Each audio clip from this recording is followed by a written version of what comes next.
एक चीज़ हमेशा याद रखिएगा कि अपने झोपड़ी में रहना दूसरों के महल में गुलामी करने के मुकाबले में लाख गुना ज़्यादा बेटर है।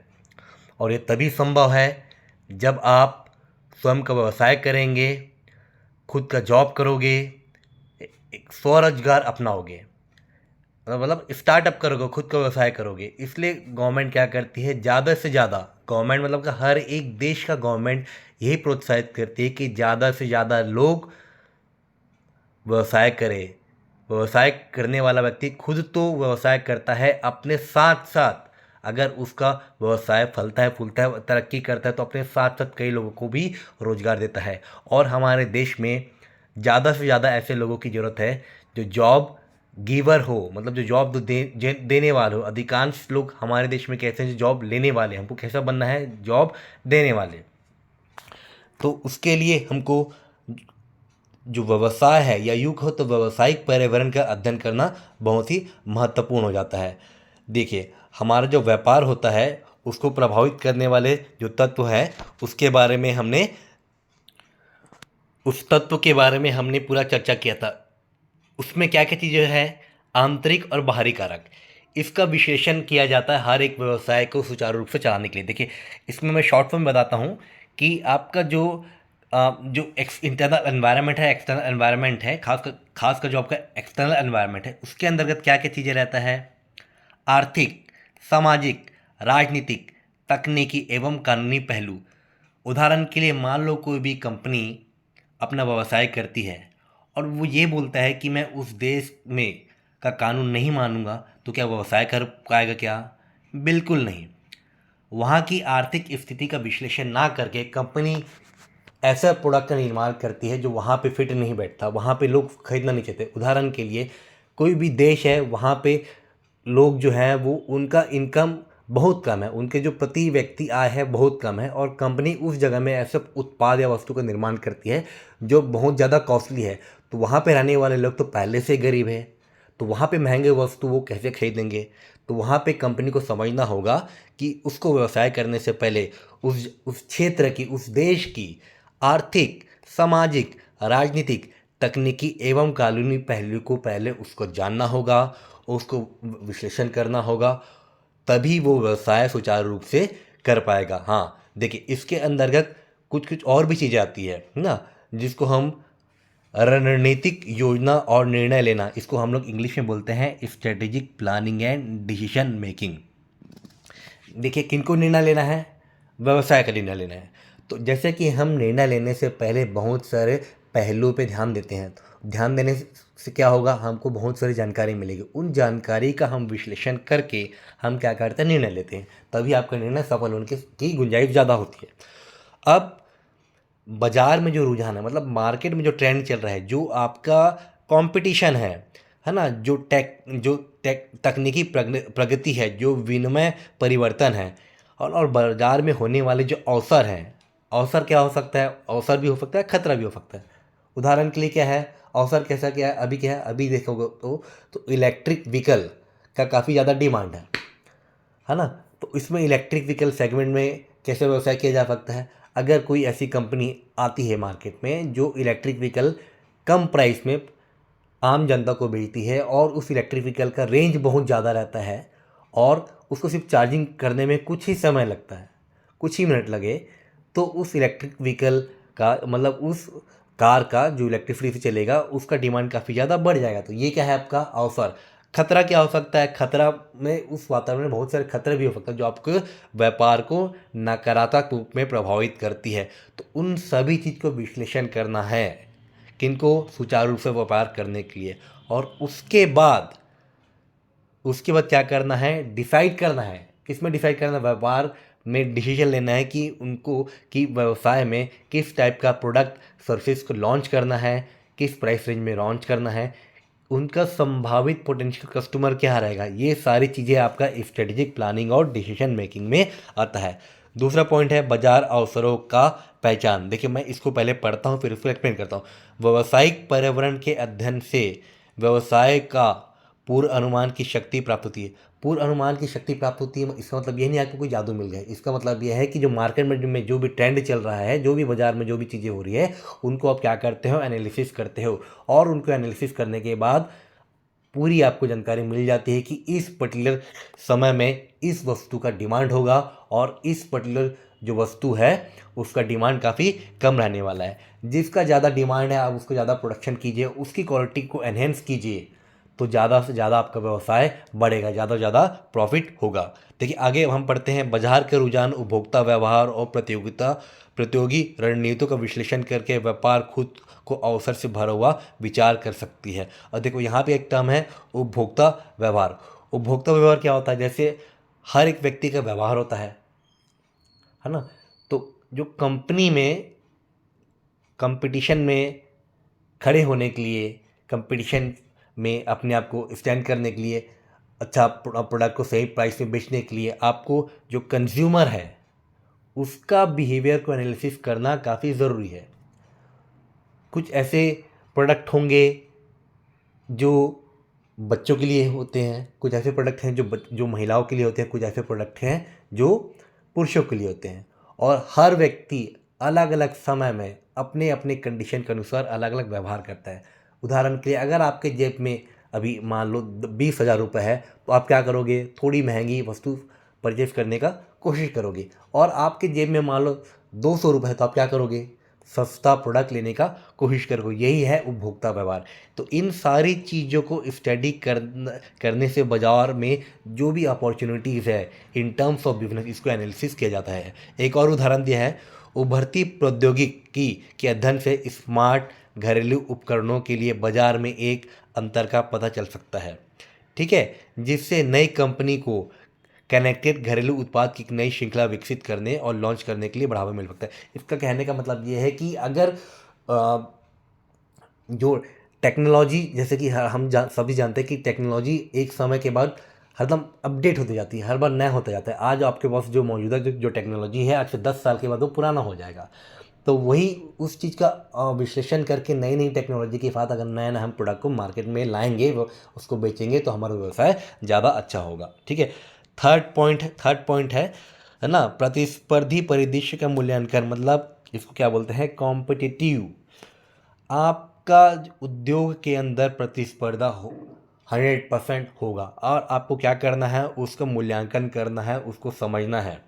उसके अनुसार कंपटीशन की रणनीति, आपकी स्वयं की ताकत, आपकी मतलब कि व्यवसाय की ताकत, उसकी कमजोरी और उसकी बाजार स्थिति का विश्लेषण करना अत्यधिक आवश्यक है।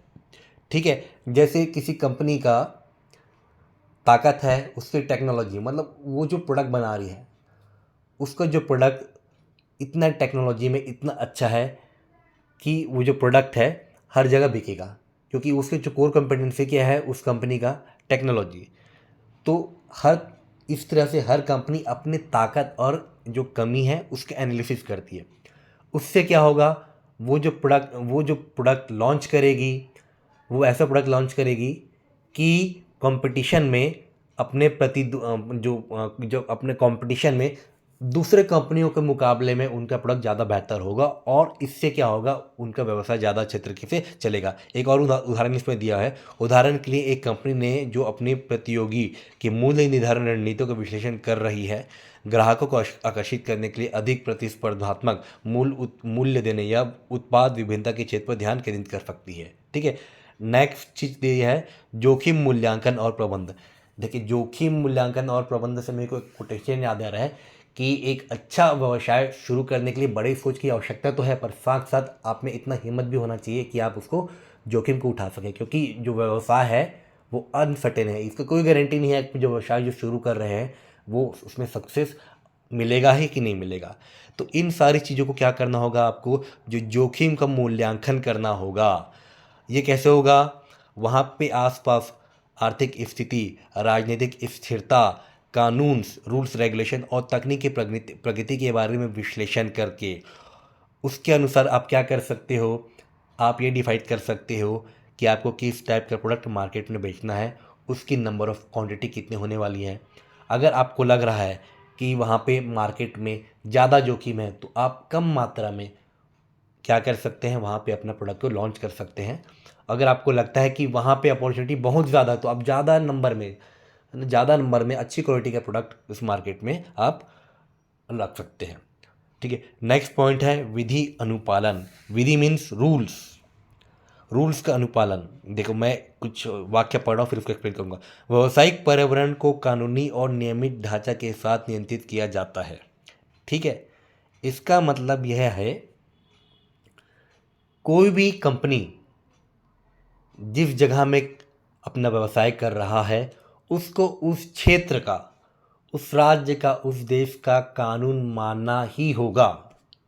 अगर कोई कंपनी वहाँ पे कानून को नहीं मानता तो उसका व्यापार का नुकसान होना, उसका प्रतिष्ठा का नुकसान होना और व्यापार के अवसरों का खोना ये संभव है। और ये भी हो सकता है कि धीरे धीरे उसका रेवेन्यू घट जाए, और ये भी हो सकता है कि गवर्नमेंट ही कुछ ना कुछ उसके ऊपर स्ट्रिक्ट एक्शन कर दे। तो इसके लिए क्या होता है, इसके लिए जो कंपनीज है वहाँ पर रहना, वहाँ पे उस एरिया में, इस एरिया मतलब उस जगह में जो रूल्स है, रेगुलेशंस है ना, अलग अलग लॉस है, इसका सही तरीके से अध्ययन करती है और उस लॉस के अंतर्गत रह के अपना व्यवसाय को सुचारू रूप से चलाती है। देखिए यहाँ पे एक उदाहरण दिया है। उदाहरण के लिए एक कंपनी जो डेटा संरक्षण विधानों का अध्ययन कर रही है, अपनी गोपनीयता नीति को अपडेट कर सकती है और यह आवश्यक उपाय लागू कर सकती है ताकि नियमों को पालन किया जा सके। ठीक है, ये है आप नेक्स्ट पॉइंट है आपका उपभोक्ता व्यवहार को समझना। देखिए उपभोक्ता व्यवहार के अंतर्गत मैं अभी बात किया था, फिर भी और कुछ नई चीज़ें बात करता हूँ। उपभोक्ता पसंद, खरीदी पैटर्न, जन डेमोग्राफिक, इसको जो शब्द में इंग्लिश में कहा जाता है डेमोग्राफिक, मतलब कि कितने नंबर ऑफ मेल्स हैं, फीमेल्स हैं, चाइल्ड्स हैं, किस एज ग्रुप के लोग हैं, उनका इनकम कितना है ना, वो लो इनकम है कि हाई इनकम है, ये सारी चीज़ें किसके अंतर्गत आ जाता है, आपका डेमोग्राफिक के अंतर्गत आता है। ठीक है, तो इसमें क्या करती है, इन सारी चीज़ों का विश्लेषण करके कंपनी ये विश्लेषण करने की कोशिश करती है कि कंज्यूमर जो है, जो ग्राहक जो है, वो किस टाइप के जो प्रोडक्ट है, किस टाइप के सर्विसेज को परचेज करना चाहेगा और उस प्रोडक्ट में कैसे फीचर्स होंगे, उनका किस टाइप का क्वालिटी होगा और उसका किस संभावित मूल्य में उसको जो ग्राहक है उसको खरीदना चाहता है ना। ठीक है, इसमें एक और उदाहरण दिया है, मैं इसको एक्सप्लेन करता हूँ। उदाहरण के लिए उपभोक्ता पसंदों का अध्ययन करने से एक कंपनी आयुर्वेदिक खाद्य उत्पादों में बढ़ती हुई मांग का पता लगा सकती है, जिससे वह अपनी आयुर्वेदिक उत्पाद श्रृंखला को विस्तारित करने में सक्षम हो सकती है। देखो इसका मतलब क्या है, अगर एक आयुर्वेदिक जो कंपनी है उसने सही तरह से मार्केट को एनालिसिस किया, है ना, कंज्यूमर का बिहेवियर को सही तरह से एनालिसिस किया, तो वो उसको ये पता चलेगा कि अभी मौजूदा स्थिति में मार्केट में जो आयुर्वेदिक जो प्रोडक्ट है उसका डिमांड काफ़ी ज़्यादा है। तो वो कंपनी क्या करेगा, आयुर्वेदिक कंपनी क्या करेगा, ज़्यादा से ज़्यादा आयुर्वेदिक प्रोडक्ट को मार्केट में लॉन्च करेगा मार्केट तो, और लॉन्च करने के बाद भी जितना मार्केट में प्रोडक्ट सप्लाई करेगा उतना ज़्यादा ही, उतना ही तुरंत को तुरंत उसको सबके सब परचेस कर लेंगे। ठीक है, तो उसका क्या होगा, वो ज़्यादा ज़्यादा प्रॉफिट कमा पाएगा। ठीक है, एक और पॉइंट है इसमें आर्थिक विश्लेषण, इकोनॉमिक एनालिसिस। देखिए आपने बहुत ऐसे ऐसे शब्द पढ़े होंगे जो अपने इकोनॉमिक से जुड़ा हुआ है। जीडीपी ना, growth rate, inflation, inflation rate, ब्याज दर, है ना, एम्प्लॉयमेंट लेवल, है ना, और भी बहुत सारी चीज़ें हैं जो आपको ऐसा लगता है कि ये बहुत भारी भरकम शब्द है, इसको समझ पाना मुश्किल है, पर आप इसको बड़ी आसानी से समझ सकते हैं। ये जो चीज़ें हैं ये आपके आर्थिक स्थिति से जुड़ी हुई, ये क्या दिखाती है, उस देश की अर्थव्यवस्था के बारे में पूरा आपको जानकारी देती है। इन सारी जो सूचकांक जो फैक्टर्स हैं, है ना, इनका जो स्थिति है ये क्या बताती है, आपकी ओवरऑल कंडीशन बताती है किसी भी कंट्रीज का, रीजन का। तो इनको विश्लेषण किया जाता है किनके लिए, ताकि आप सफल रूप से बिजनेस कर सकें। देखिए यहाँ पे देखें, यह विश्लेषण एक बाजार की आर्थिक स्थिति में मूल्यवान अनुमान प्रदान करता है, जिससे व्यापार कंपनियां निवेश, विस्तार या लागत कटौती के संबंध में निर्णय ले सकती है। देखिए एक प्रैक्टिकल उदाहरण दे रहा हूँ मैं आपको। अगर कंपनी ये एनालिसिस कर लेती है कि जिस अर्थव्यवस्था में काम कर रहा है, जिस क्षेत्र में काम कर रहा है, जिस रीजन में काम कर रहा है, वहाँ पे मंदी है। मंदी का मतलब क्या होता है कि लोगों के पास रोजगार नहीं है। अगर लोगों के पास रोजगार ही नहीं होगा तो उनके पास पैसा ही नहीं होगा। पैसा नहीं होगा तो अपना जो पैसा है उनके पास जो भी थोड़ा बहुत पैसा है उसको वो संभाल के रखेंगे, उसको मार्केट में नहीं मतलब मार्केट में सामान वही सामान खरीदेंगे जो उनको अत्यधिक ज़रूरत होगी। ठीक है, कंपनी ने क्या किया, उसका एनालिसिस नहीं किया कि यहाँ पे जो मौजूदा जो मार्केट में रिसेशन है, कंपनी ने 1 lakh product, 2 lakh product, 3 lakh product, ज़्यादा से ज़्यादा प्रोडक्ट उस पर्टिकुलर मार्केट में क्या किया, रख दिया। अब कंपनी को क्या लगेगा कि हमने ज़्यादा मात्रा में प्रोडक्ट मार्केट में भेजा है और वो प्रोडक्ट लोग उसको परचेज कर लेंगे, पर कंपनी एनालिसिस करना भूल गई कि अभी मंदी चल रहा है, अभी तो लोगों के पास रोज़गार ही नहीं है। रोज़गार नहीं है मतलब उनके पास पैसा नहीं है। अगर उनके पास पैसा ही कम है तो आपका प्रोडक्ट को कैसे परचेज करेगा?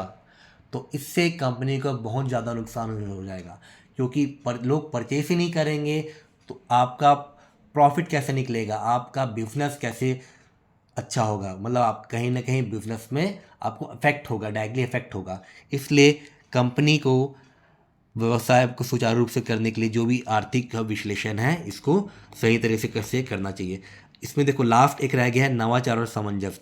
नवाचार के बारे में लास्ट वीडियो में भी यही बोला था कि नवाचार जो है, इनोवेशन है, एक ऐसी गाड़ी है जिसके ऊपर सवार होके व्यवसाय काफ़ी लंबे समय तक आगे जा सकता है। हर बार इनोवेशन के पीछे एक कंपनी भागती है। क्यों? ज़्यादा से ज़्यादा पैसा फोकस करते हैं रिसर्च एंड डेवलपमेंट में, ताकि कुछ ना कुछ ऐसे बेहतरीन प्रोडक्ट मार्केट में ला सके जो आपके कॉम्पिटिटर्स मार्केट में नहीं ला पाए, और उनको कम से कम दाम में और अच्छे से अच्छे फीचर के साथ मार्केट में लाना है, और वो इतना टेक्निकली एडवांस हो कि लोग उसको परचेज करें। लोग परचेज करेंगे ज़्यादा से ज़्यादा तो जो कंपनी जिसने इनोवेशन करके मार्केट में प्रोडक्ट लाया है उसको ज़्यादा से ज़्यादा सेल्स होगा, रेवेन्यू जनरेट होगा, ज़्यादा से ज़्यादा प्रॉफिट आएगा। ठीक है, देख देख आगे बढ़ते हैं। इसमें व्यावसायिक पर्यावरण का अध्ययन संगठन में नवाचार और सामंजस्य को प्रोत्साहित करता है। ठीक है, और इसमें और क्या क्या चीज़ें होती है? तकनीकी प्रगति, बाजार रुझान और बदलती उपभोक्ता आवश्यकता के बारे में अवगत रहकर व्यापार कंपनियां नवाचार के अवसर को पहचान सकती है, और जिस प्रोडक्ट की रिक्वायरमेंट कंज्यूमर को है, उपभोक्ता को है, उसी ही हिसाब से अपना प्रोडक्ट को बना सकती है और उसको मार्केट में ला सकती है। ठीक है, इसलिए आपने ध्यान दिया होगा कि हर कंपनी कहीं ना कहीं तौर पे रिसर्च एंड इन डेवलपमेंट में, इनोवेशन में अपना काफ़ी ज़्यादा समय लगाता है, उसमें काफ़ी ज़्यादा पैसा लगाते हैं।